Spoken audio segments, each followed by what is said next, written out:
Hello, my name is Mariah. Are you looking for a way to get more nutrients easily? I'm not talking about a pill or a supplement. I'm talking about a food. Kale. Kale is called Brassica oleracea acephala. The portion about acephala simply means without a head. If you look at the other members of the Brassica family, you find cabbage, broccoli, cauliflower, Brussels sprouts, all with their heads. Kale simply stays a little more close to the wild side. At the beginning of agriculture, individuals would choose seeds from plants that they found the most desirable. So after thousands of years, we end up with our modern day brassicas, cabbages, collards, and kale. Kale is really easy because you can harvest many leaves off of the same plant over many months. Kale is also very hardy in cold climates.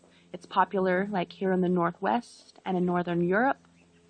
And kale is very nutritious. A publishing that was just done through the Huffington Post gave some easy to remember facts about the nutrients of kale. For instance, 1 cup of kale, it's about a handful, has more vitamin C than an orange.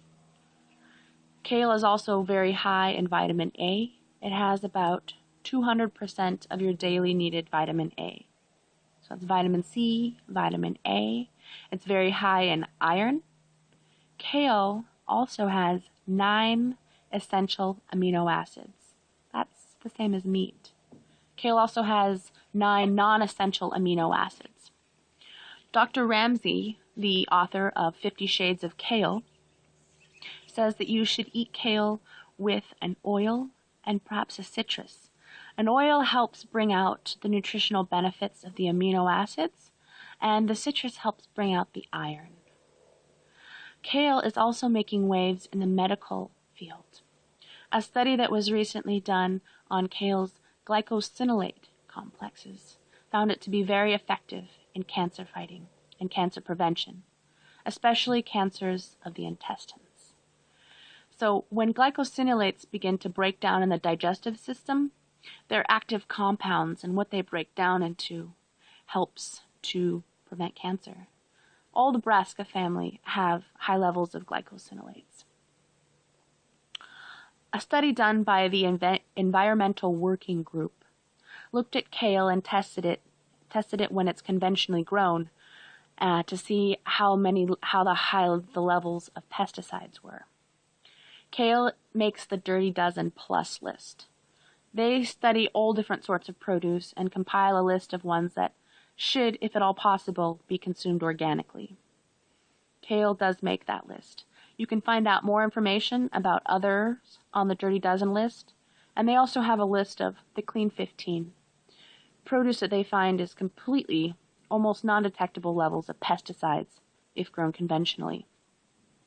So it does matter where kale is grown, but still eating kale is a benefit to your health.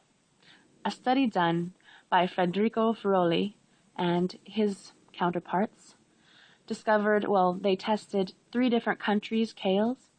In the Mediterranean, they tested Italy, Turkey, and Portugal, and they found that Portugal had the highest constituent contents in it. But what it did also show was that all the kale that was grown wild and out in the countryside tested much higher than the kale grown in a lab. A study done by Astrid Steinbecher in Germany, she looked into who eats kale and how much they eat. She discovered that women are more likely to eat kale, and that kale consumption also goes up with age and with education. So I hope I've educated a little bit. Kale is extremely high in vitamin C, more so than an orange. It has the same amount of amino acids as meat, more calcium than milk, and really high in iron and vitamin A as well. There's a lot of recipes out there that will give very tasty and easy ways to eat kale.